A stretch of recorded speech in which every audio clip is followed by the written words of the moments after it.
Gente, é break news, é pra quebrar tudo. É pra começar bem a semana com essa notícia maravilhosa. Dessa vez foi muito pior. Já vou te mostrar essa notícia aqui estupenda, maravilhosa. Então segura até o final. E bora lá direto pro vídeo. Por que paramos de falar na anistia? Por que paramos de falar do presidente Bolsonaro? Alguns da imprensa agora começam a falar: o Alexandre de Moraes já está vendo a cela na Papuda. Meu Deus, nós deveríamos estar falando da anistia 24 horas por dia. O presidente Hugo Mota foi eleito presidente da Câmara prometendo pautar a anistia. Saiu da anistia, foi para a dosimetria, tentaram empurrar goela abaixo uma falácia, uma mentira de projeto. Nós fizemos pressão, agora não se fala mais da dosimetria, que bom, mas também não se fala mais da anistia, meu Deus do céu. Nós precisamos começar a deixar tudo que for secundário em segundo plano, porque cada dia na vida dessas pessoas é um dia que não volta nunca mais. Nunca mais, cada hora não volta nunca mais. Como pais, como mães, como filhos, como avós e avós. Nós não podemos que outras discussões continuem paralelamente. Tudo bem, mas o protagonismo na direita hoje tem que voltar a ser a pauta da anistia. São centenas de pessoas com a vida trancafiada em celas, com tornozeleira eletrônica, em casa. Agora vem mais um núcleo que será julgado e com as condenações já praticamente prontas. Cada minuto na vida dessas pessoas é um minuto sagrado que não volta mais. A anistia precisa voltar a ser a única pauta protagonista no nosso debate hoje. Em a COP30, o presidente dos Estados Unidos, Donald Trump, fez uma publicação nas redes sociais dizendo que a Amazônia brasileira foi destruída para a construção de uma estrada. Mariana Giangiacomo chega no nosso domingo do Agora CNN com mais informações. Boa tarde para você, Mari. Oi, Isabel, boa tarde a todos. Donald Trump não foi à COP, os Estados Unidos não foram à COP30, mas ele acabou de comentar, de criticar a COP nas redes sociais. Publicou uma mensagem dizendo o seguinte: eles destruíram a floresta amazônica no Brasil para construir uma estrada de 4 pistas por onde os ambientalistas pudessem passar. Isso se tornou um grande escândalo. E aí, na mesma mensagem, Donald Trump colocou um vídeo que, na verdade, é uma entrada ao vivo de um repórter da Fox News aqui dos Estados Unidos que está em Belém. E ele critica bastante o evento e diz que o Brasil destruiu uma parte da floresta amazônica para construir uma estrada para que as pessoas pudessem chegar até Belém e o Brasil pudesse dizer que está cuidando da Amazônia. Não dá para ignorar esse anseio popular. Todas as pesquisas sobre o assunto indicam: os brasileiros não aguentam mais a criminalidade. A população não quer saber de proteger bandido, quer apoiar as forças de segurança. A grande maioria sabe que os heróis são os policiais. Por isso, quem detém o poder percebeu que corre sério risco se deixar explícito de que lado está, porque não é, claro, do lado do bem. As piruetas, o malabarismo, a encenação, isso já começou. Até o presidente da CPI do crime organizado, senador Fabiano Contarato, do PT do Espírito Santo, tem tentado, aparentemente, encarnar um personagem. Ele disse que o narcotráfico é o que há de mais pernicioso na sociedade brasileira e deve ser enfrentado com leis mais duras e punições mais severas. Provavelmente pensando nas eleições do ano que vem, afirmou que a comissão não servirá de palco político e até fez críticas a Lula. O petista que ocupa a presidência da República é notório defensor de bandidos, de todos eles. Já passou a mão na cabeça de ladrões de celular. Já pediu a libertação de sequestradores, protege invasores de propriedade privada, corruptos, ditadores sanguinários mundo afora. Enquanto pôde, impediu a extradição do assassino Cesare Battisti para a Itália e insiste em defender os terroristas do Hamas. Quanto aos traficantes de drogas, Lula inventou que eles são vítimas dos usuários e que a mega operação policial no Rio de Janeiro foi uma matança. Seus marqueteiros estão quebrando a cabeça para tentar estancar essas falas de improviso tão sinceras. O povo não engole a historinha das vítimas da sociedade que mergulharam no crime como única chance para escapar da pobreza. A preocupação da turma do Sidônio Palmeira é, obviamente, evitar que associem o regime de Lula ao tráfico e ao crime organizado. Só por isso, a ideia vil da bolsa traficante ainda não foi à frente. Sidônio, pelo menos, ainda pode contar com a ajuda de Alexandre de Moraes.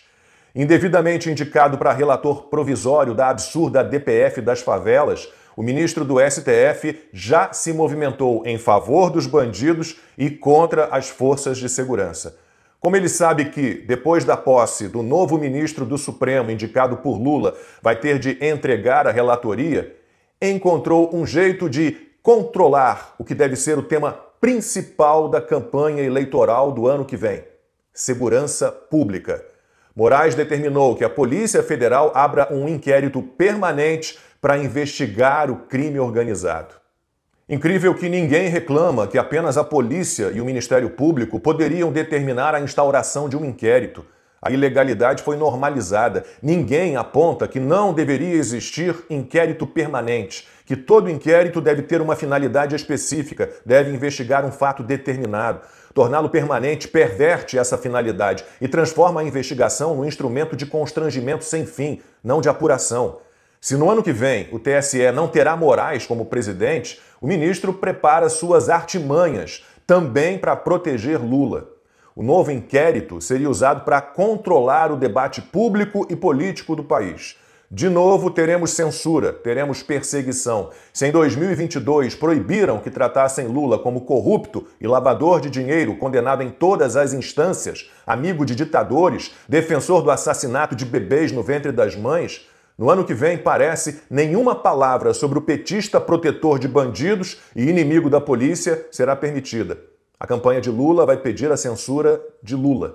Tudo o que ele disse e ainda dirá, de forma até criminosa, deve desaparecer, mesmo que seja sua mais pura representação. O movimento do governo Trump de reabrir os arquivos dos acordos de leniência firmados pela Odebrecht e pela Embraer com o Departamento de Justiça dos Estados Unidos não é apenas uma questão jurídica, é um terremoto político que volta a assombrar o governo Lula. A Odebrecht foi o coração de um dos maiores esquemas de corrupção já revelados na América Latina, alimentando campanhas eleitorais, comprando parlamentares e sustentando a máquina petista por anos. Agora, com a iniciativa de Edward Martin, procurador assistente do Departamento de Justiça, de revisar cláusulas e cobrar explicações sobre possíveis omissões, o Planalto vê o risco de que verdades incômodas voltem à tona em escala internacional, sem a proteção das instituições brasileiras de costume. O temor do governo é evidente. Se os americanos decidirem expor irregularidades ou reavaliar benefícios concedidos à Odebrecht e à Embraer, o impacto vai recair diretamente sobre o núcleo político que se beneficiou desses esquemas. Não tem outro jeito. Lula e o PT insistem na narrativa de perseguição, mas o simples fato de que os Estados Unidos colocam em dúvida a lisura desses acordos desmonta esse discurso e reacende a memória de que a corrupção não foi um exagero midiático, mas sim a base de sustentação de um projeto de poder. No caso da Embraer, a pressão ganha contornos ainda mais delicados. A empresa, símbolo da indústria nacional, já havia admitido práticas de suborno em diversos países. Ontem, a revista Veja fez uma matéria que vale a pena a gente refletir um pouco sobre ela. A Veja diz, abre aspas, os 3 meses da Lei Magnitsky a Alexandre de Moraes no STF, fecha aspas. Essa é a manchete da matéria escrita pelo Robson Bonin. Bom, de fato, há poucos dias atrás, completou 3 meses que a Magnitsky foi sancionada para o ministro Alexandre de Moraes.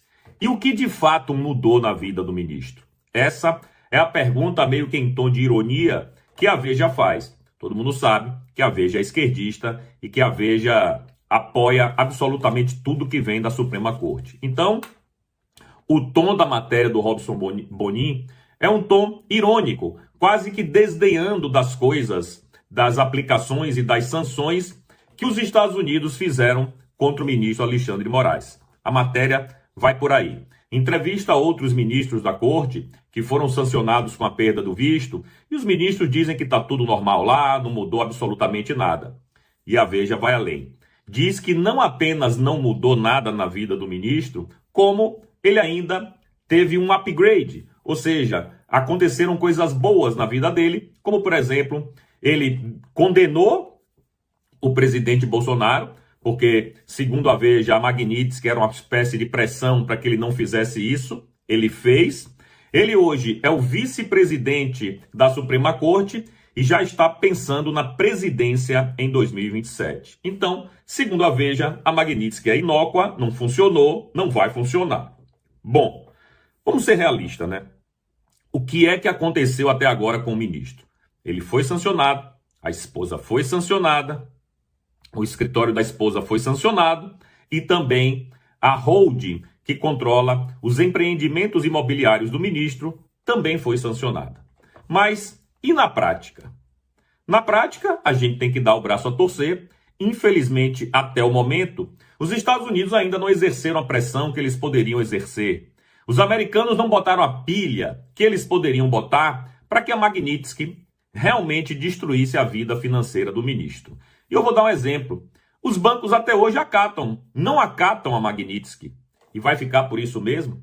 As companhias aéreas, a Apple, as redes sociais, enfim, várias empresas americanas continuam prestando serviços ao ministro.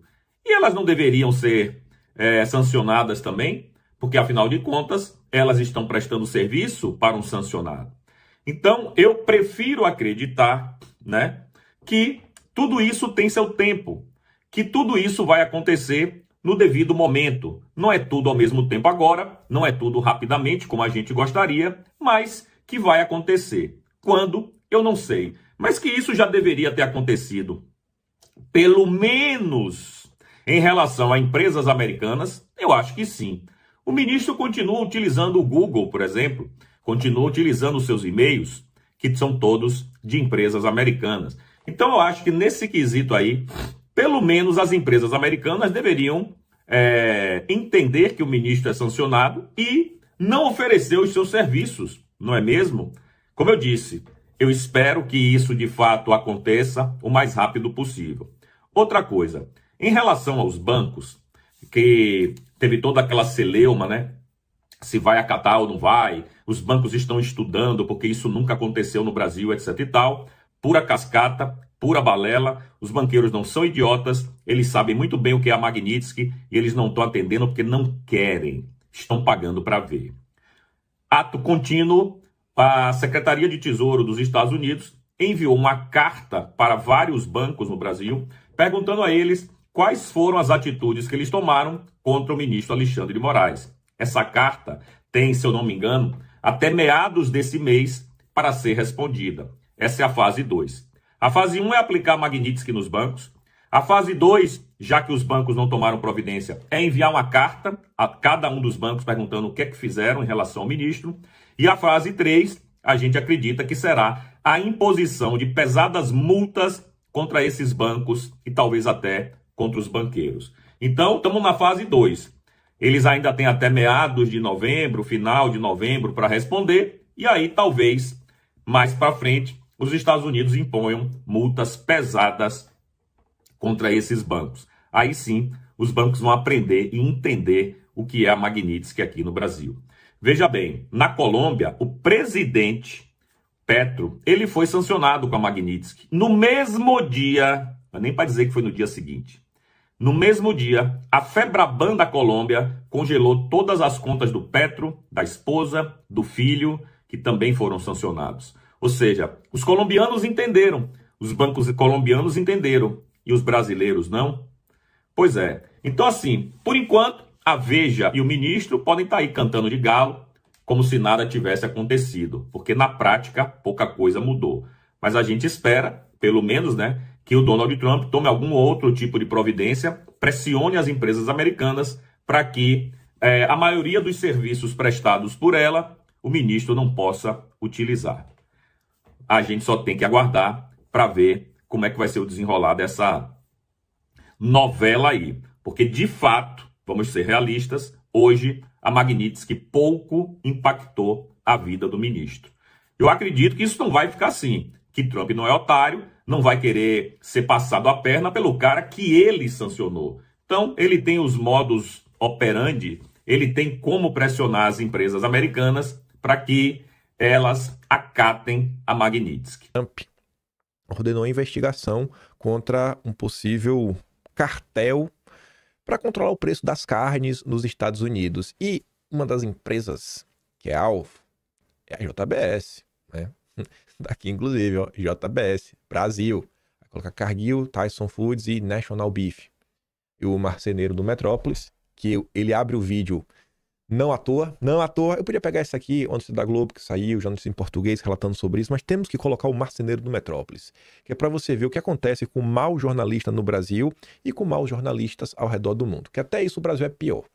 Casa Branca cita nominalmente a JBS em e-mail sobre investigação anunciada por Donald Trump contra empresas do setor de carne. Aí veja só. Isso daqui é breaking news. Isso aqui deveria ganhar muito destaque. Isso aqui foi a postagem que o Trump... Esse perfil aqui, o Trump não tem perfil oficial no Twitter. Mas existe um perfil, que é um robozinho automático, que toda vez que Trump posta algo na rede social dele, na Truth Social, esse robozinho pega a postagem, ipsiliteris, copia e cola lá no Twitter. E como eu gosto do Twitter, eu trouxe de lá. Até porque dá para traduzir embaixo. Trump falou que os figurões da BBC, né, a BBC, incluindo Tim Davie, o chefe, estão todos se demitindo ou foram demitidos. Por quê? Eles foram pegos adulterando o meu excelente, né, perfeito, discurso de 6 de janeiro. Agradeço ao The Telegraph por expor esses jornalistas corruptos. São pessoas desonestas que tentaram interferir em uma eleição presidencial. Para piorar a situação, são de um país estrangeiro considerado por muitos nosso principal aliado. Que coisa terrível para a democracia. E veja isso, né? Interferência nas eleições. Do que o Trump está falando? Que adulteração de discurso foi essa? Pois bem, a AFP publicou, e aí os jornais saem republicano, né? A Globo republica a AFP, que tá ali, ó. Travou. Diretor-geral da BBC anuncia renúncia após edição enganosa de discurso de Trump. Emissora britânica é acusada de ter editado em documentário trechos separados de discurso do presidente americano Donald Trump. Aí tá ali.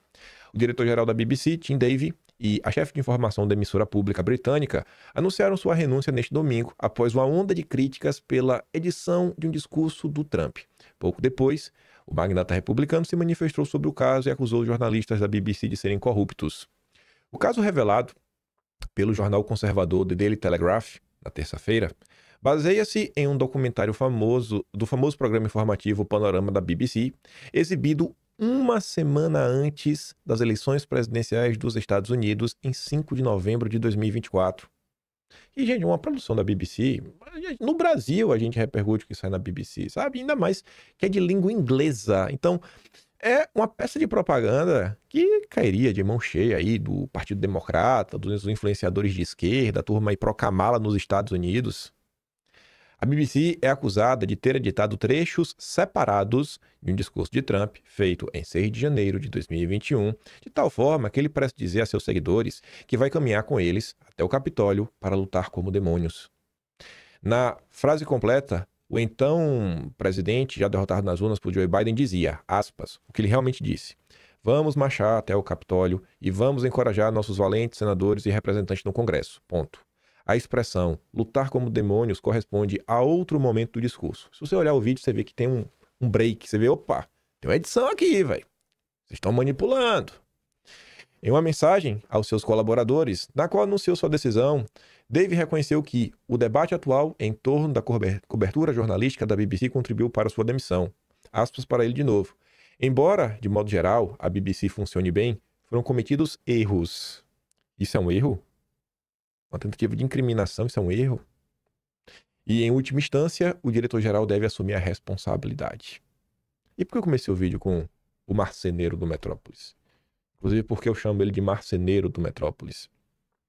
Porque ele que é o cara que inventou o Gabinete das Sombras, que ele inclusive chamou de Shadow Cabinet. O que foi que esse rapazinho fez? Pegou não apenas discursos públicos de Bolsonaro, como reuniões que estavam em lives, no Facebook oficial de Bolsonaro, não era nada sigiloso, nem nada. Ele recortou de forma maldosa, colocou tudo junto, colocou a música fúnebre e chamou de Shadow Cabinet. Gabinete das Sombras, né?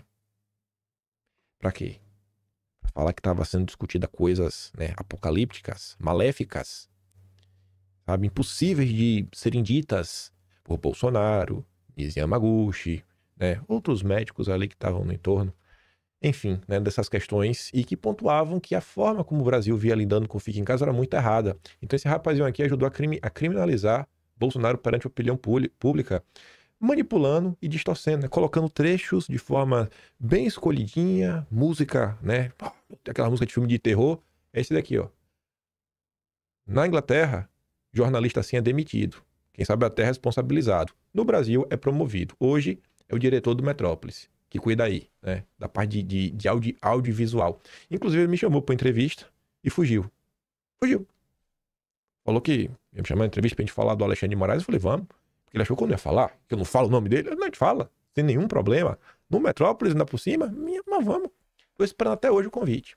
Até hoje. Fugiu. O diretor de audiovisual do Metrópolis convida você para a entrevista e foge. Continuando, o Donald Trump falou do Brasil, falou da COP. E não é só piada, por isso que eu coloquei aqui, né? Se fosse para lacração, vida que segue. Ainda mais vindo pelas mãos do flautista de Genebra, né?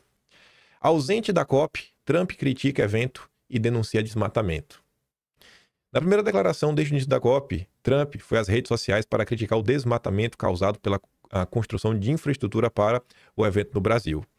Em sua plataforma, Truth Social, Trump afirmou: eles devastaram a floresta amazônica do Brasil para construir uma rodovia de 4 faixas para ambientalistas. Isso virou um grande escândalo. Você quer preservar o meio ambiente e está destruindo árvore? O que está acontecendo, né? Trump vai dar aquela cutucadinha. Mas isso não é aleatório. Essa fala não é à toa e a tendência é muito óbvia. O Jamil Chad, sempre trabalhando contra o Brasil, foi lá falar com o zongueiro. Entre os ativistas, zongueiros, a declaração de Trump foi recebida como um sinal de que o governo americano deve agir por meio de intermediários e representantes de aliados para minar qualquer acordo em Belém. O consenso é de que o republicano não está preocupado com o número de árvores derrubadas, mas sim em descredibilizar a COP. Já semana passada, Trump adotou a mesma postura numa cúpula da Organização Marítima Internacional. Apesar de não fazer parte, o governo americano agiu para garantir um impasse nas negociações sobre emissões. E essa questão das organizações marítimas, vale a pena ver os últimos Geoeconomias. Lá no quinto, o Arthur está comentando muito sobre isso. Muito mesmo. E inclusive essas coisas que envolvem Brasil e Estados Unidos. Barbalho responde Trump. Desculpa, vocês não. Brasil, Estados Unidos e China. Que Brasil e Estados Unidos? Brasil e Estados Unidos em China e a disputa aí pelo comércio marítimo. Rotas marítimas. E, sei lá, burocracias diversas. Barbalho responde Trump. É melhor agir do que postar. Ele tá agindo. Em vez de falar de estradas, o Trump deveria apontar caminhos contra as mudanças climáticas. Conversa mole. E ainda como se fosse pouco, aí você vê a hipocrisia dessa gente. O estado do Pará contesta a crítica de Trump e fala em rodovia verde. Rodovia verde. Por quê? Porque ela cumpriu toda a legislação ambiental. Então é verde. Tu vê como são as coisas, né? É verde. Até agora, até destruir árvore para fazer rodovia é verde, se for do interesse do Lula e dos aliados do Lula e da turminha da ONU. O Jamil disse que Trump quer descredibilizar a COP. Parece que o Lula também. Água acaba pelo segundo dia em banheiros da COP30. O Lula tá...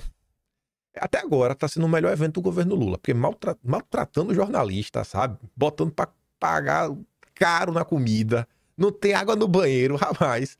Só faltou voltar com malária. Aí eu falo, tu é brabo, Lula. Tu realmente... Já foram até assaltados, né, os jornalistas. Só falta voltar doente. Lula tá botando pocando, viu? É isso aí, Lula. Finalmente tá fazendo uma coisa útil. Tá ali, ó. Todo apoio ao presidente Lula por fazer jornalista que fala de pauta ambientalista gringa saber o que é viver na Amazônia sem saneamento. Isso aí, Lula. Os jornalistas estão de carteira vazia. Entre uma coletiva e outra, os jornalistas estão quase passando o chapéu. Coxinha R$50, brigadeira R$25, café a 20, bola 30 e um pequeno café com leite por os módicos R$25. A turma da imprensa brinca que do jeito que vai ser preciso abrir um crediário para cobrir a COP no tal Centro Integrado de Imprensa. até ficou fora de ordem, assim. E enquanto Lula maltrata jornalista, o mesmo Lula, né, na verdade, através da Janja, ali, ó, Janja promove coquetel para chefe de Estado, mas nenhum comparece. Ninguém foi. Ninguém quis ir, né? O comes e bebes gratuito. Devia ter chamado os jornalistas, né, que estão passando fome. Falando da COP e chefes de Estado, o príncipezinho veio pro Brasil. Fiquei até sabendo que ele queria comer comida vegana e teve um chefe de cozinha que foi contratado e falou, não vou fazer não. Se recusou a fazer um prato vegano pro princesa aqui. Só até matéria Lauro Jardim. Eu falei, rapaz, eu gostei desse chefe, viu? Mas enfim, o governo brasileiro tá ali, ó, destacando o príncipe William jogando vôlei, tá ali, ó, traz o CPF pros galegos. Olha só essa movimentação internacional. O presidente da França, Macron, e o príncipe William estão no Brasil, de olho na COP, um evento climático do planeta. E o copeiro João Manuel tá ali, ó, o viralatismo em seu estado máximo. Lula realmente está conseguindo desagradar, né, a todos os setores ao mesmo tempo com a COP. Aí, corta para outros assuntos. A Alemanha não divulga valor para fundo florestal e Espanha fica de fora. Até agora, o plano do Lula de arrecadar o dinheiro, passar um chapéu, tá dando errado. Merz promete aporte considerável, mas sem cifras. A Espanha destina 45 milhões de euros a outros fundos e TFFF segue em 5,6 bilhões. Aí o Eduardo diz, né, sempre é um nome bonito. Fundo florestal, mas no fim é dinheiro para a ONG, né, travarem o Brasil e bloquearem competição internacional com os produtos brasileiros. Quando o governo Bolsonaro resolveu apenas dizer que o dinheiro era bem-vindo, mas que nós, soberanos, daríamos a destinação, os recursos pararam de vir.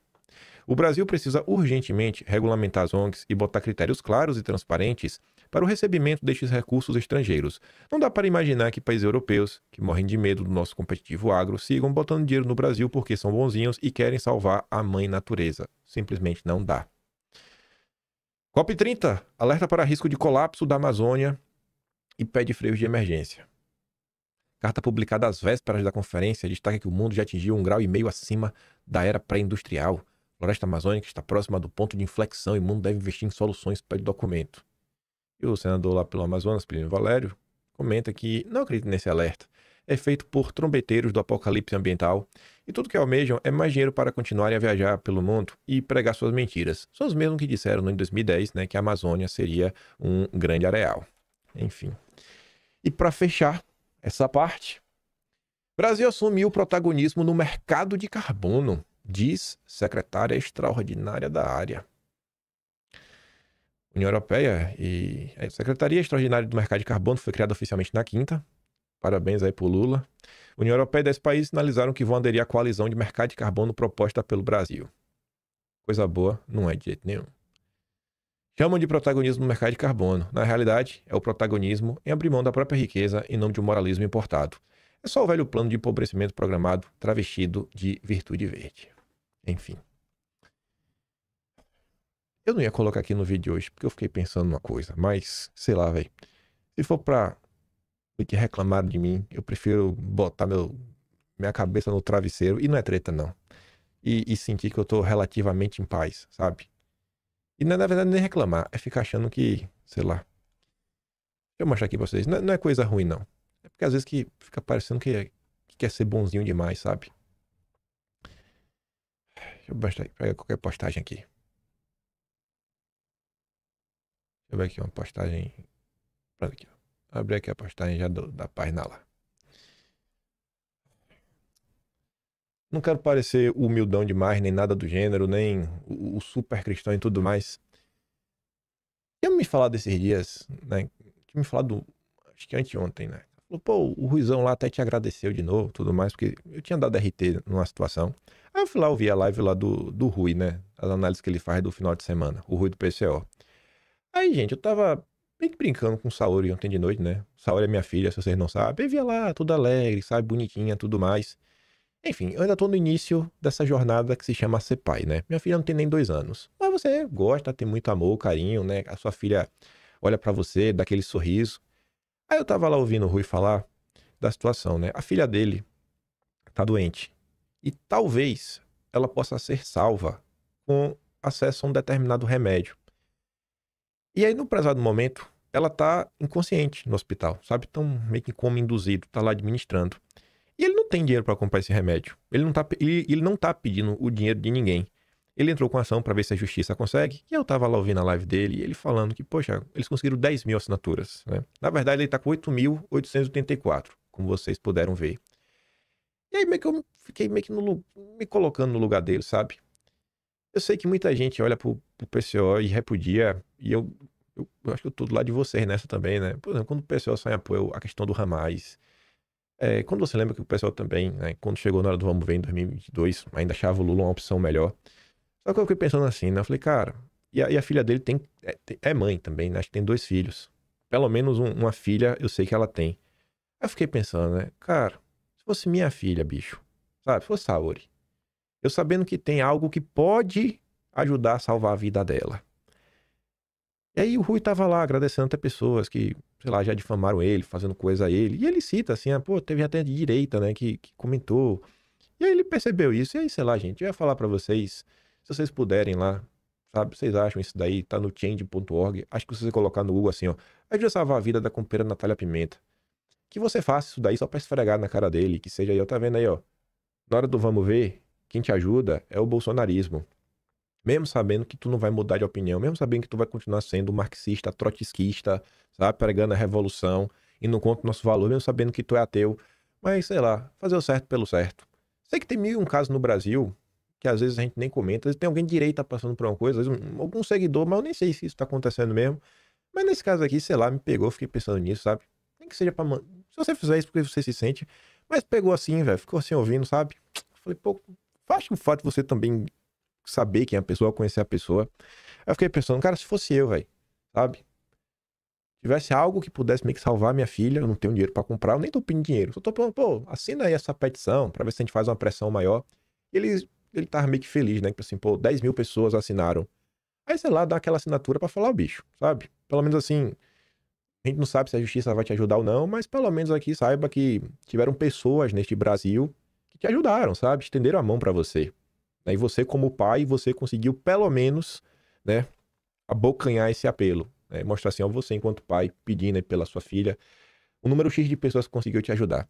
Não quero ser, sabe, o caridoso, o medonho e tudo mais, mas essa parada meio que me pegou, sabe? Sei lá, acho que fosse tempos atrás, acho que se eu não fosse pai, eu não ia conseguir me colocar no lugar. Era só isso mesmo. Vamos voltar aqui pra pauta do dia. Enfim, eu não ia nem comentar sobre isso, mas eu acho que eu ia ficar pensando, né? Falar, deixei de comentar porque, sei lá, alguém ia querer me julgar e ia falar isso, aquilo, outro. Passei meu recado. Falando da direita brasileira, Bolsonaro é abandonado por aliados à medida que prisão se aproxima. Pedidos de visita caíram 74%. Aí o Renato fala assim, né? O que chamam de abandono é o sistema tentando recuperar o controle do que escapou das mãos deles. Do mesmo jeito que parte do establishment americano tentou encontrar o trumpismo depois de 2020, aqui tentou isolar Bolsonaro para tomar a bandeira da direita e transformá-la em algo inofensivo, previsível, confortável, submisso ao mercado e ao sistema. Basicamente uma direita trans. A queda nos pedidos de visita não muda nada de verdade. O que continua vivo é o sentimento de injustiça e perseguição entre as pessoas comuns. O povo pode não estar batendo a porta da casa, mas está vendo o teatro e sabe quem está fugindo do palco. No fim, quem está isolada não é a base de Bolsonaro, é a direita liberal, que ainda acredita poder reconstruir o movimento fazendo o povo de bobo. Aí o mesmo veículo, Estadão, também diz o seguinte: o bolsonarismo tornou-se um fardo e a direita busca alforria. Então, voltando com isso daí, né? Que é importantíssimo abandonar Bolsonaro. Temos que abandoná-lo. A iminente prisão de Bolsonaro impõe um teste crucial ao comportamento estratégico dos políticos. Quando o custo reputacional junto ao eleitorado se antecipa, é racional que os partidos desenvolvam relutância em se associar a nomes marcados por problemas com a justiça. Em um ambiente eleitoral cada vez mais competitivo, em que até a véspera da votação ainda é difícil prever o vencedor, é esperado que as legendas busquem candidatos substitutos distantes do perfil do político condenado. Esse movimento abre uma oportunidade para que o centro e a direita democrática se libertem do clã Bolsonaro. Depois que eles ressuscitaram Lula ao provocar com a maquininha que o tarifaço americano um surto de patriotismo em defesa do Brasil. A recente crise de segurança pública devolveu uma nova chance à oposição. Olha só, não houve nenhum surto patriótico em defesa do Brasil. Isso não aconteceu. Eu tenho certeza que vocês que vivem no mundo real, que conversam com pessoas, isso não surgiu de ninguém. O que aconteceu foi que os tais políticos de centro e da direita democrática viram nessa questão uma oportunidade de esconder os abusos de direitos humanos, a censura, todas essas coisas que acontecem contra os bolsonaristas e falar que Eduardo está se movendo não pelo Brasil, porque a carta do Trump, quando ele impõe as tarifas, era clara, não fala apenas sobre Bolsonaro, mas vários outros aspectos. Então, eles excluíram tudo isso. Sequer foi o Eduardo que aplicou as tarifas. Eduardo falou isso mais de uma vez. Eduardo deixou claro mais de uma vez que ele não pediu isso em momento nenhum. Foi uma decisão única e exclusiva do Trump. O objetivo que Eduardo e Paulo Figueiredo estavam buscando era a aplicação da Magnitsky. E só. Então, Trump toma essa decisão, explica o porquê. E esses políticos, ao invés de falar, poxa, o nosso país realmente está indo pro buraco, vamos consertar o país? Não. Era a tempestade perfeita para falar, olha, Eduardo, ó, está destruindo o país para salvar o rabo do pai. Foi ou não foi isso que aconteceu? Então, assim, eles criam uma mentira, dobram a meta e já partem dessas premissas mentirosas para falar esse tipo de coisa e, mais uma vez, colocar a bola no pé da centro-direita. Em contextos em que a violação das regras democráticas resulta em punições severas, como no caso de Bolsonaro e do seu entorno político e militar, partidos têm incentivos para selecionar candidatos mais respeitáveis e adotar práticas preventivas para se desvincular de forma definitiva dos desvios do passado. Quanto mais cedo romperem com Bolsonaro, mais chances terão de reconquistar a confiança do eleitorado com autoridade moral e competitividade eleitoral. Gente, que eleitorado vocês acham que vai ser conquistado? Só se for do centro, né? O isentão. Porque esse rompimento, para mim, é a prova, assim, incontestável de falta de caráter, né? Pelo menos para mim. Aí veio a Folha de São Paulo, hoje, de manhã, 4 da manhã. Uma matéria longa, mas que um parágrafo diz tudo e mostra que o pessoal tá entendendo o que tá acontecendo.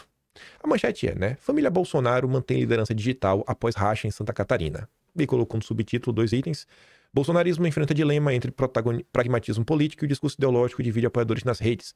Disputa também é sobre quem fala pela direita, quem distribui prestígio, quem tem capacidade de disciplinar a base. A disputa em Santa Catarina, portanto, não é apenas uma vaga pelo Senado. Não é sobre isso. Ela é sobre quem fala pela direita, ou seja, quem que lidera, quem distribui prestígio, quem tem capacidade de disciplinar a base, colocar ordem na casa. A sucessão de Bolsonaro já está sendo debatida e esses movimentos políticos fazem parte desse processo. A família Bolsonaro tem um desafio de manter a coesão interna no partido, ao mesmo tempo que tenta permanecer competitiva na política eleitoral. Até quem está de fora está entendendo o que está acontecendo. Até quem está de fora entendeu o que aconteceu nesses dias. O que é que o cara te diz, né? Tem que abandonar o bolsonarismo. Políticos não querem mais visitá-lo. Para conquistar o eleitor. Conquistar o eleitor. Olha ali. Olha ali o conquistar o eleitor. Mesmo com o perfil bloqueado, Bolsonaro ganhou milhares de seguidores nas redes sociais. Ganhou 300 mil novos seguidores apenas no Instagram. Sem poder falar. Rompe aí com o Bolsonaro. Olha, ontem me falaram umas coisas que já estão... Assim, Vou ficar quieto, não, deixa pra lá. A máquina inteira contra um único homem. A perseguição é aberta e descarada, é brutal. Se ele fosse relevante, não haveria perseguição. Se ele fosse fraco, não haveria censura. Se ele não fosse um risco ao sistema, não haveria medo. Podem usar imprensa, tribunais, narrativas e mentiras. Podem tentar calar, apagar e distorcer, mas não conseguem esconder a verdade.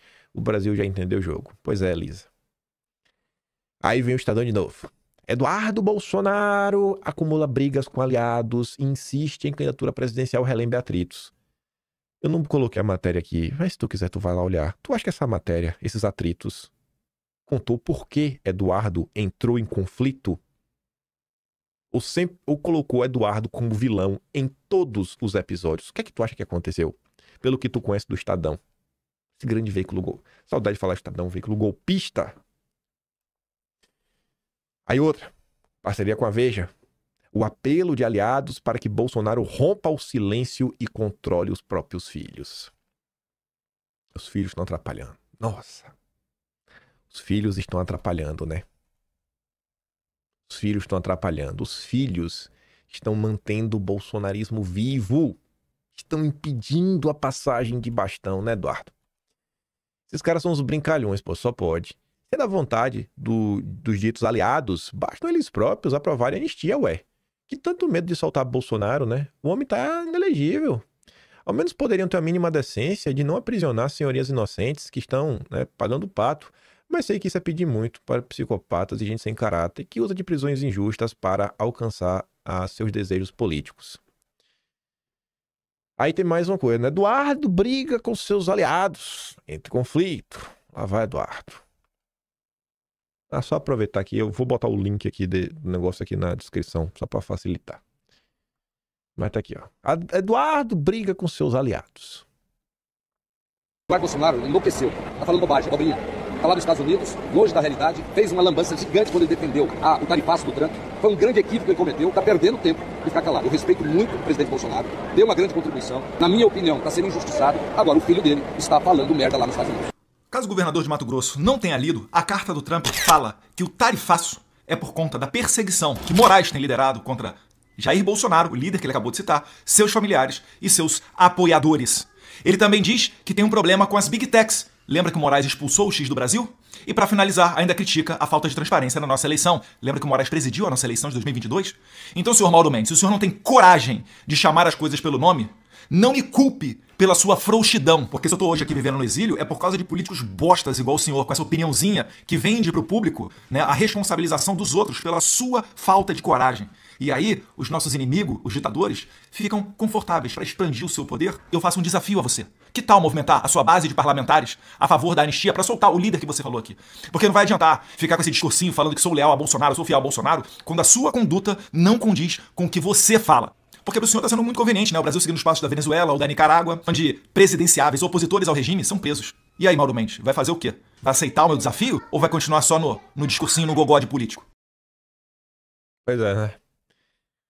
O errado é o Eduardo. O errado é sempre os outros. É sempre o outro, né? É sempre o outro. Aí a imprensa vai soltar, né? Eduardo agora briga com o Mauro Mendes, porque o Mauro Mendes falou uma verdade inconveniente, o que Eduardo fez contra o Brasil. Ah, meu Deus, vai. Aí ela fala, rapaz, em vez de perder tempo aí atacando Eduardo, Mauro Mendes podia usar a voz para defender o Jair, que está prestes a ser preso por pura perseguição política. Mas não.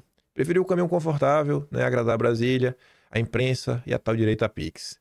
No fim, virou mais um. Pode dar as mãos pro Jorginho, pro Tarcísio, mais um na longa fila da direita sem voto do bolsonarismo, caminhando para irrelevância. Falando em 2026 também, vem lá o Lauro Jardim falar algo relevante, que é o que vale a pena prestar atenção. E... deixa eu ler primeiro isso aqui. Deixa eu ler. Tem um questionamento, eu tenho um questionamento curioso e que eu tenho certeza que será respondido em breve. A onda de convites para empresários serem candidatos a suplente de senadores pelo PL e PSD. Enfim, então com a onda de convite para empresários serem suplentes de senadores. Nas conversas, os partidos falam em oxigenar o Congresso. Pode ser, né, claro, mas em geral, colocar empresário como suplente serve, e como serve, para dar às campanhas mais recursos, dinheiro. Esperidião Amin, atual senador por Santa Catarina, e que indica querer vir para a reeleição, está com 77 anos. Às vezes não tem idade para chegar ao final do mandato. Quem será o suplente do Esperidião Amin? Será que esse nome já está sendo discutido? Será que já tem pessoas cotadas? Essa pergunta é boa, né? Tem que observar os próximos dias. E os próximos dias vão nos trazer essas respostas. Mas talvez o suplente do Esperidião Amin possa até nos ajudar, né, a entender essas últimas confusões. Quem pode ser o suplente, né? Tá falando de empresário e tudo mais. Quem pode ser o suplente do Esperidião Amin? Vamos esperar, né, e ver se a gente descobre alguma coisa. Isso daqui também é sobre eleição. Por mais que a manchete seja algo né? Na verdade, até tá ali, né? Tudo mais falando de eleição, porque tá falando do voto distrital misto. Mas, olha só. Centrão usa discurso antifacções para tentar aprovar voto distrital misto e ampliar poder. A galera tá tentando usar, né? Esse contexto de segurança pública para fazer outras maldades. Aí o Vinícius colocou aqui a notícia, né? E ele destacou o último parágrafo. Olha como o Centrão é espertinho. Eles querem mudar a regra do jogo. O voto distrital é aquele, né? Você tem várias áreas e a pessoa mais votada naquela área está eleita. Então, não tem mais o quociente eleitoral, que por um lado é como é na política. Não dá para você falar que tudo assim é 100% bom, 100% ruim. Tudo tem as suas nuances. É muito comum você ver o pessoal falando, não, um monte de gente lá em Brasília nem se elegeu, sabe? Teve nem voto para estar lá. Mas não é bem assim. Por quê? Do mesmo jeito, tem muita gente que entrou lá por causa de consciente eleitoral, tem muita gente da direita que tá lá exatamente por isso, por causa dos nossos puxadores de voto, os campeões de voto. E o Centrão tá pensando aí no voto distrital misto exatamente por isso, ó. Para esses congressistas, entre os objetivos do Centrão estão ampliar o poder das direções partidárias e as perspectivas de crescimento do grupo, além de reduzir drasticamente o impacto dos puxadores de voto, vários deles, influenciadores digitais e com discurso antissistema. Esses são os bons. Não basta ser antipetista, tem que ser antissistema. E o Centrão está preocupado com isso. E o Vinícius comenta, né? Parlamentares, depois não dá para dar desculpa que não sabia das intenções. O projeto antifacções do Lula quer aprovar medida que facilita a eleição de membros apoiados, né? E restringe a eleição de candidatos antissistema. Porque aí você forma os bolsões e o mais votado ali, quem melhor se organizar em determinados blocos, vai ser o mais votado. Falando de antissistema, para a gente chegar no fórum da Gilmapalooza de Buenos Aires. Outro evento similar, né? Mas esse aqui, se eu pudesse escolher, eu preferia ir para esse. O CIPEC, lá na casa do Trump, né? Lá em Mar-a-Lago, resort. Eduardo palestrou. E o que Eduardo foi lá falar? Ele foi atacar Dom Pedro III e o Lula. Dudu fez o seu discurso, né? Ele acusou Lula e os presidentes da Colômbia e Venezuela, o Petro e o Maduro, de se manterem no poder com recursos dos cartéis. Quando Lula se reuniu algumas semanas com o Trump na Malásia, recebeu pressão de Petro e Maduro para defender a Venezuela. Eles fazem parte do mesmo grupo, foram de São Paulo, são todos aliados e se mantêm no poder com o dinheiro dos cartéis. Na sequência, Dudu citou Dom Pedro III. No Brasil são mais profissionais do que aqueles que estão no México, mas é o mesmo tipo de coisa. Eles matam, lavam dinheiro, mergulham na política e até mesmo na Suprema Corte. Por que Dom Pedro III foi ao Rio de Janeiro? Imagine, um juiz do Supremo indo para o Rio para parar o governador de mandar os policiais para as favelas. Só estou lendo aqui a aspa da fala do Eduardo. Aí, gente, para começar a falar do fórum, olha essa postagem do ministro. E olhe o início, como a postagem começa. Ao lado de Dedé. Eu e Dedé, Dedé e eu. Ele de um lado, Dedé do outro, e no meio, Ivan Duque, ex-presidente da Colômbia. O ministro Gilmar faz um evento que ele... O evento é dele. É ele e o Dedé.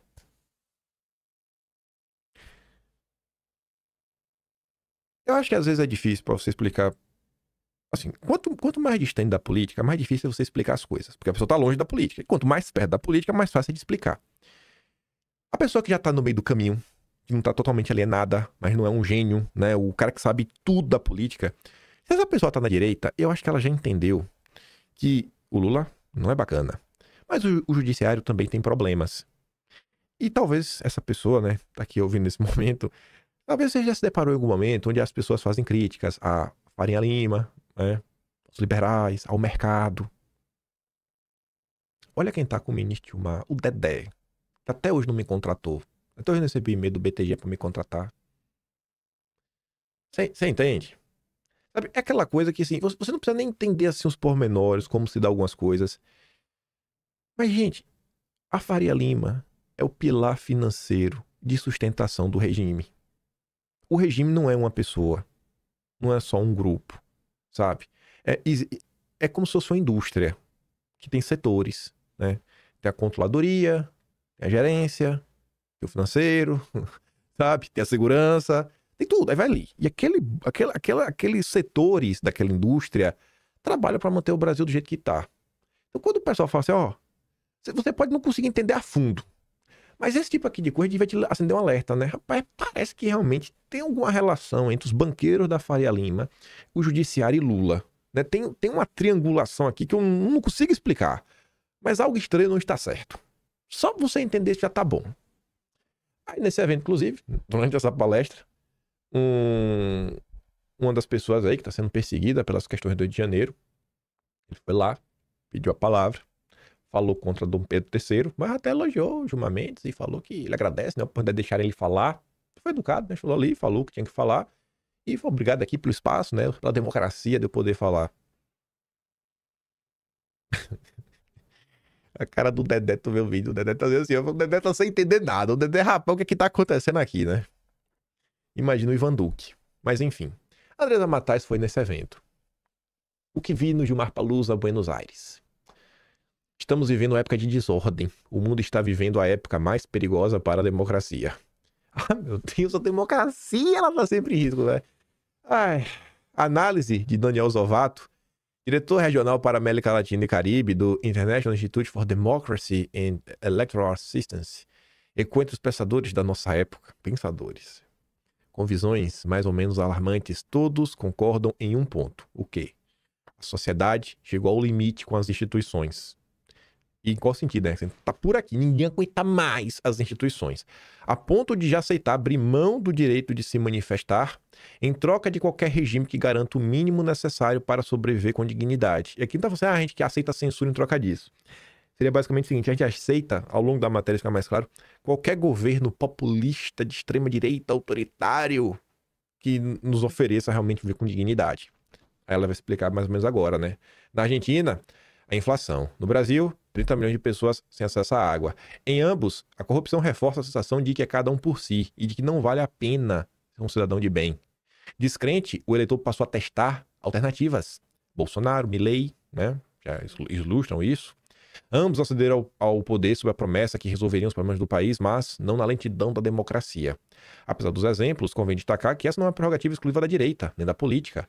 O judiciário também se vale dessa justificativa em prol de salvar a democracia. Agora, o judiciário não é autoritário, só Bolsonaro. Um caminho tão perigoso quanto que compromete o equilíbrio democrático e esvazia o consenso político. A pergunta que se põe é, até onde é possível esticar a corda? Ah, tô esticando, viu? Eita, que essa corda estica. Foi elástico, não é uma corda, não.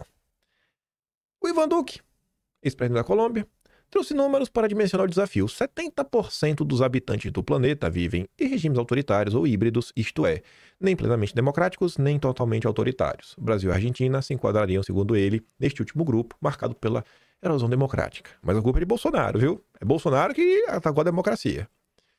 Sabatinado pelo banqueiro Dedé e por Gilmar, diante de uma plateia com ministros do Supremo, STJ, TSE, desembargadores, Duque alertou para o risco de politização do judiciário. Colocou o bode na sala.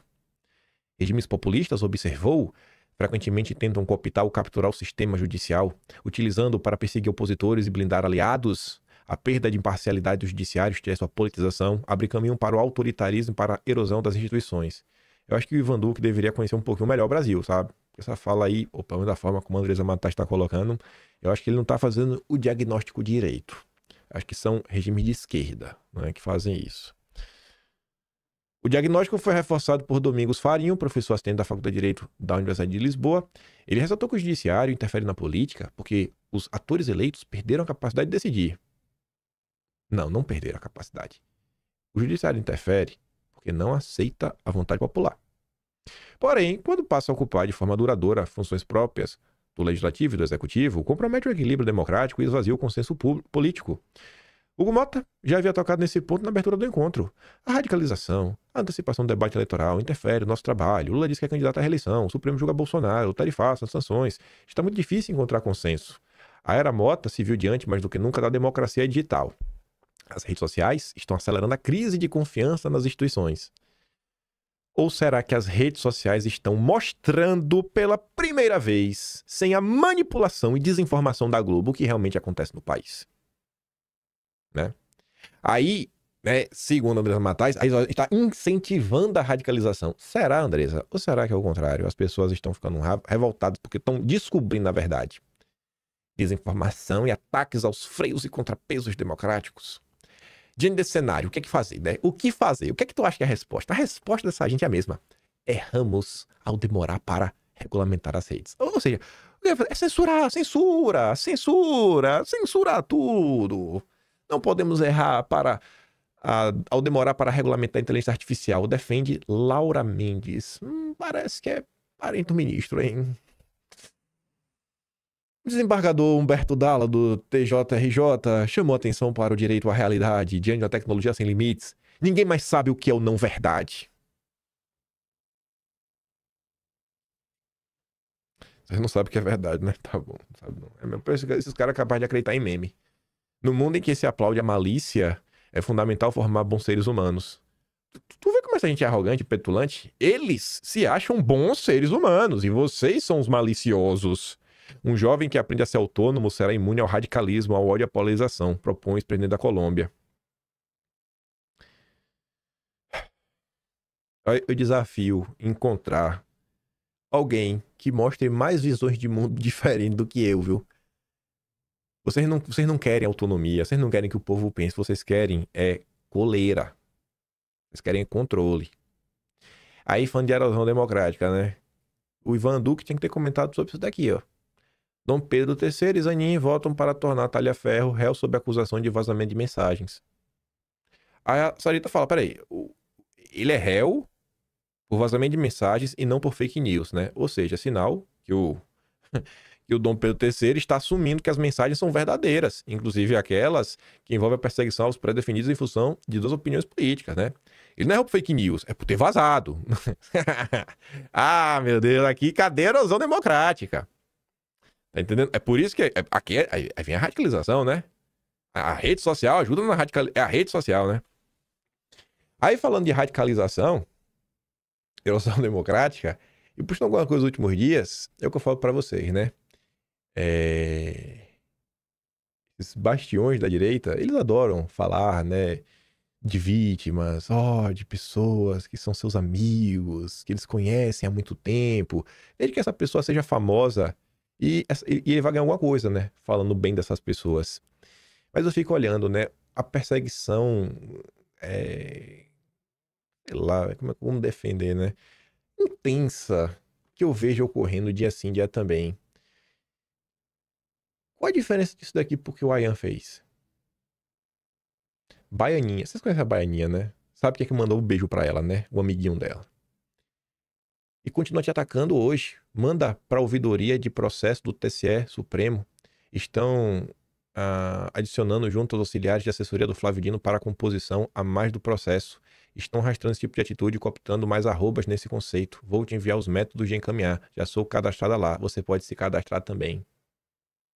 Direita, viu a Baianinha? Direita. Eu não posso falar de quem ela é fã, porque ele é incriticável, né? Ele é o deputado mais amado do Brasil, não pode falar dele. Ele não abre a boca. Eu fico de cara, bicho. O cara abre a boca pra mandar um beijo e não consegue abrir a boca pra falar pra uma pessoa que admira ele o seguinte: irmãzinha, perseguir pessoas não é legal.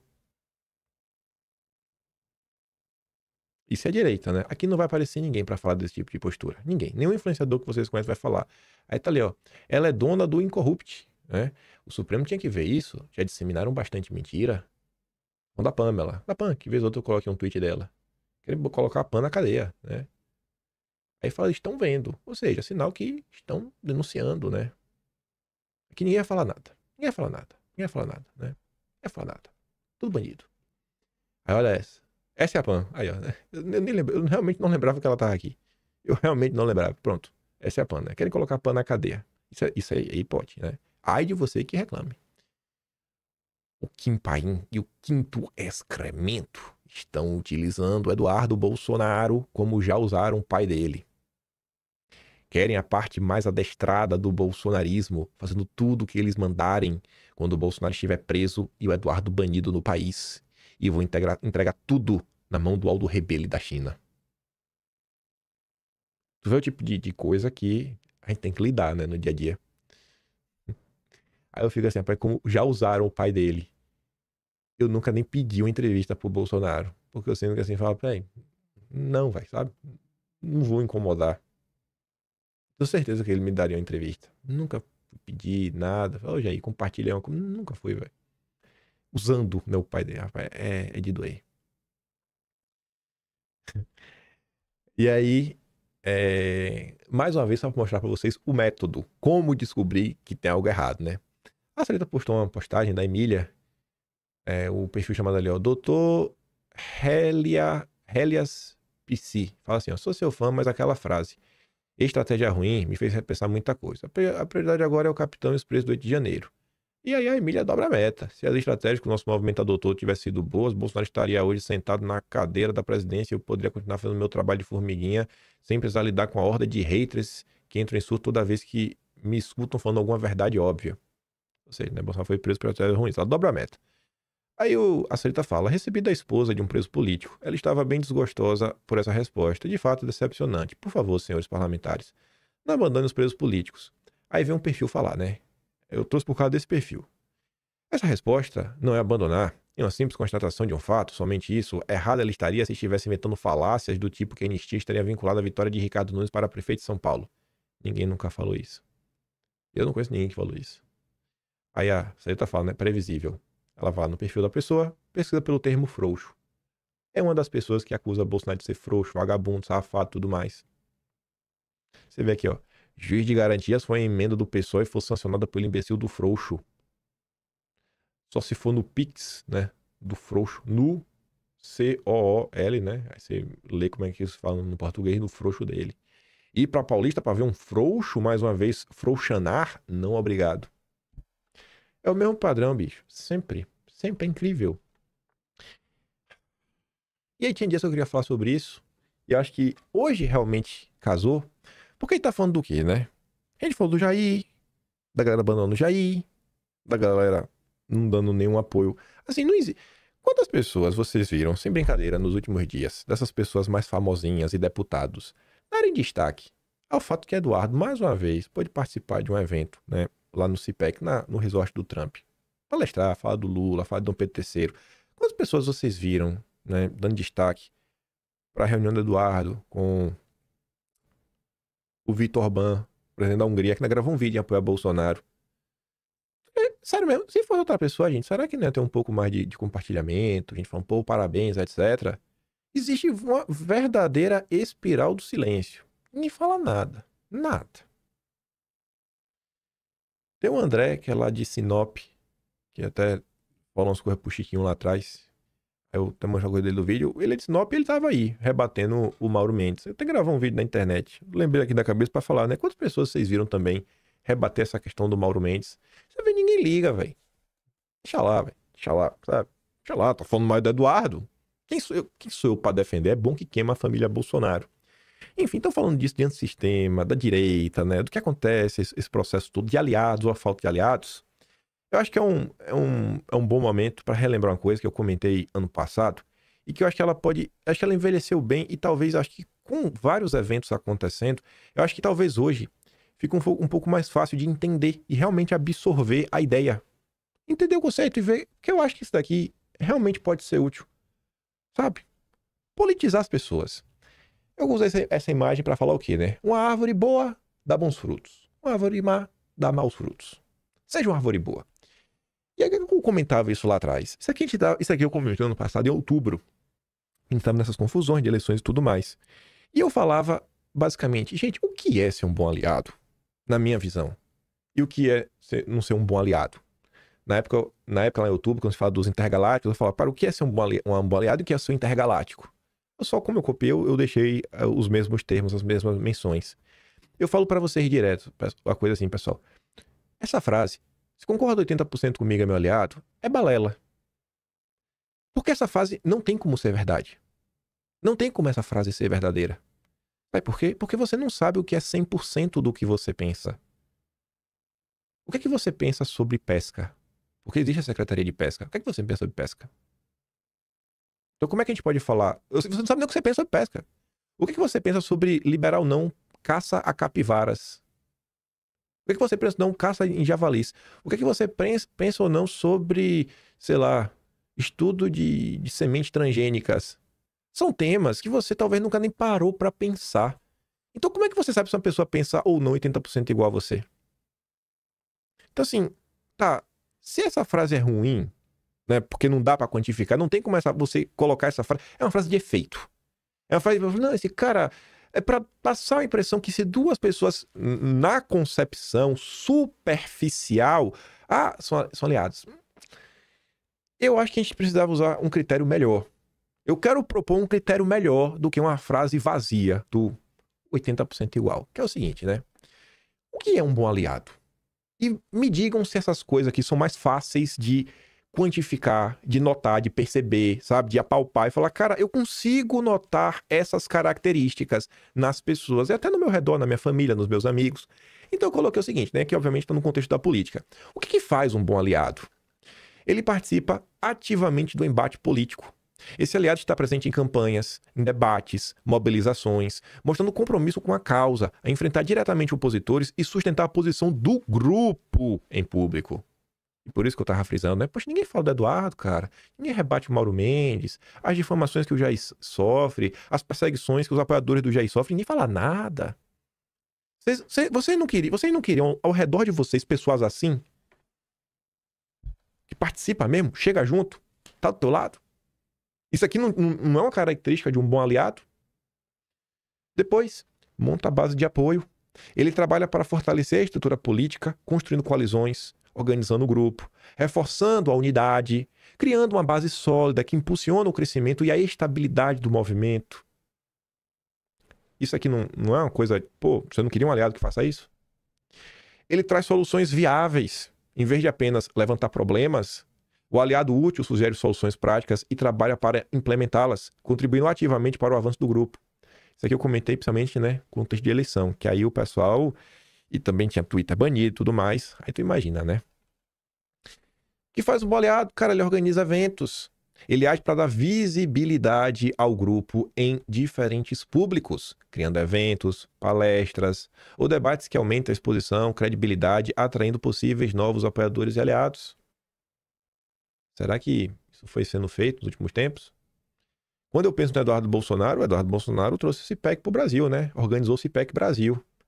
E Eduardo Bolsonaro, inclusive, abriu espaço para pessoas que nem são do grupo político dele. Que é um exemplo, em 2023, o Eduardo levou lá o Zema para palestrar. E o Zema ainda teve coragem de falar que tinha que arrumar um novo líder para a direita. Tá registrado lá no Atlas. Pega lá. O Zema ainda fugiu do palco, porque uma ex-funcionária do Estado, que foi demitida por não querer tomar um negocinho, foi questionar o Zema, ele achou ruim, ele virou as costas e foi embora. Até a Jana Pascoal reclamou do Zema, da covardia dele. Mas o Eduardo tá ali, pô, colocando gente, dando espaço. Fala aí, cara, importante, mais pessoas, né? Vamos ampliar aqui a base. O que faz um bom aliado? Pô, ele busca e mantém parcerias estratégicas. O aliado útil consegue estabelecer relacionamentos vantajosos, ampliando a rede de apoios e influenciando outros grupos ou figuras importantes para se unirem ao movimento. Eduardo trouxe o Orbán, trouxe o Trump, o Landau, Marco Rubio, trouxe uma galera, viu? O Eduardo é um baita aliado, viu? Tu vê como essas características... Tu consegue chegar a essas características no Eduardo? Baita aliado, né? Oferece apoio logístico e material. Além de ideias, ele contribui com recursos, com infraestrutura, fundos, materiais de campanha, sendo essencial em mobilizações e iniciativas práticas. Pô, no último dia o pessoal também estava falando sobre o Eduardo, né? Como ele abandonou a própria campanha dele para ajudar os outros. E arrumar apoio. Cara, vamos nessa, vamos fazer isso. Isso aqui, muitos empresários podiam entrar nesse âmbito também, né? Ajudar em algumas pessoas. Não tô falando de mim, não. Tô falando de ajudar a classe política mesmo. Que faz um bom aliado. Proporciona conselhos estratégicos. Em vez de agir por impulso, ele analisa, planeja, né, as ações, trazendo insights e orientações que permitam ao grupo antecipar obstáculos e otimizar seus esforços. Não ficar gritando em rede social. Enfim, defender publicamente o grupo. Isso pouco se vê. Este aliado é uma voz de defesa do grupo em diferentes espaços, mídia, rede social, reuniões, ajudando a legitimar a causa e evitar que a imagem do grupo seja manchada por críticas externas. Mas hoje no Brasil, defender Bolsonaro é ser acusado de passar pano e de ajudar o Lula. Defender o Eduardo, né, é defender o camisa 10 do Lula. Um bom aliado, ele também mobiliza a sua própria rede de contatos, utiliza sua influência para recrutar mais apoio, integrar, né, pessoas, seu ciclo social, aumentando a base de apoio do grupo, conhece um empresário, vamos ajuda aqui, pessoal. O que ele também faz? Ele prioriza os objetivos coletivos, o plano macro. E aqui eu quero falar uma coisa do Jorginho Melo. Em vez de agir para ganho próprio, ele coloca os interesses do grupo em primeiro lugar, contribuindo para o crescimento e sucesso do movimento sem esperar recompensas individuais. E aqui, me perdoe, Jorge Seife, eu vou ter que te colocar na fogueira. Eu falei com o Seife no final de semana, e ele estava me explicando alguns pontos sobre o Jorginho Melo querer o Amin na coligação. Não é pelo tempo de TV. Não é pelo tempo de TV. O Jorginho Melo quer o Amin porque o Jorginho Melo ele tem que ganhar no primeiro turno. É por isso. Aí você fala, pô, mas por quê? Quem tá em segundo lugar é aquele cara que era o prefeito de Chapecó, que até é aliado de Bolsonaro, é um cara de direita também, só que tá no PSD. Tu já imaginou chegar no segundo turno? Tu acha que o petista vai votar no Jorginho Melo, vai apertar o 22 na urna, ou é melhor tapar o nariz e votar no outro? Pra mim é um cara do Kassab, talvez tenha mais jogo. Então o Jorginho Melo tá na situação que ele precisa levar no primeiro turno, pra garantir, pra não ter risco, sabe? Não é certeza que ele perderia no segundo turno, mas pra garantir, pra ter eleição tranquila, tem que matar no primeiro turno. Tem que matar no primeiro turno. O Seife que me falou isso, faz muito sentido mesmo, viu, Seife? Perdoa aí, Seife, mas tive que comentar, porque esse é um ponto importante, né? E aí, o que fica aparecendo aqui não se prioriza o objetivo, né, do coletivo, que é ter uma ampla maioria de direita no Senado. 2 candidatos de direita no Senado, tipo Carol e Carlos. Ajuda a criar uma narrativa unificada.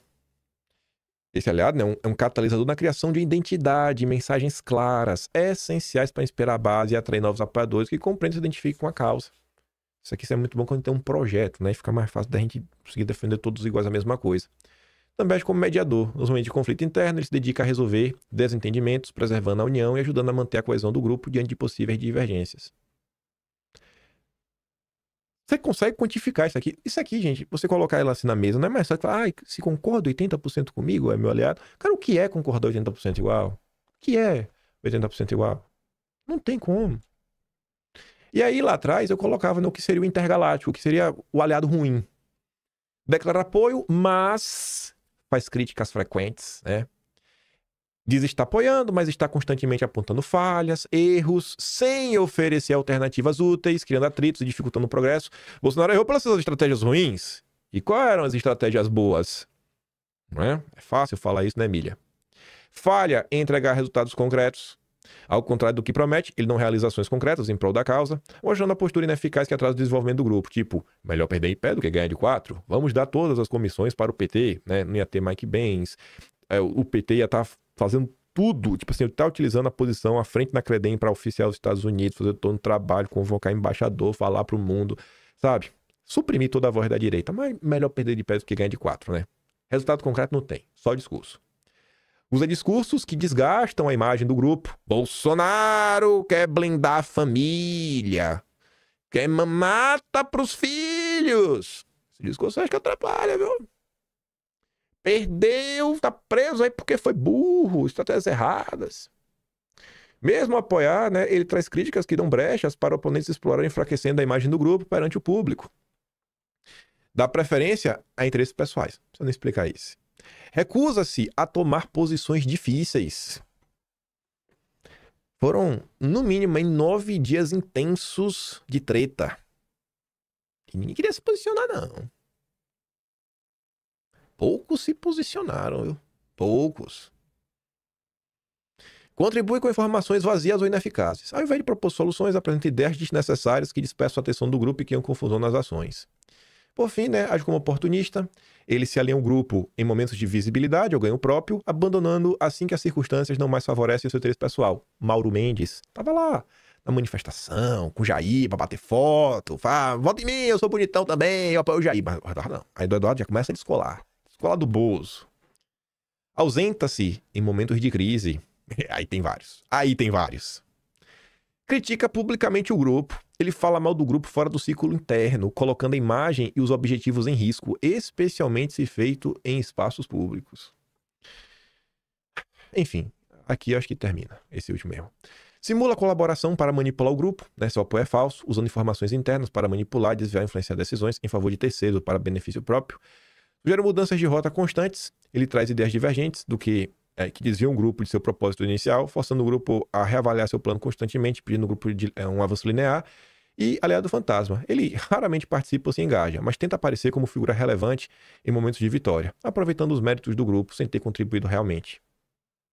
Aí você olha assim o contexto, sabe? Eu acho que você analisar as pessoas por esse espectro é um pouco melhor, sabe? Porque ideias a depender, no frigir dos ovos e no finalmente, são tão passíveis de modificação que o cara aparentemente não concorda com tudo, mas a ideia dele meio que tá próxima da tua, mesmo sem concordar.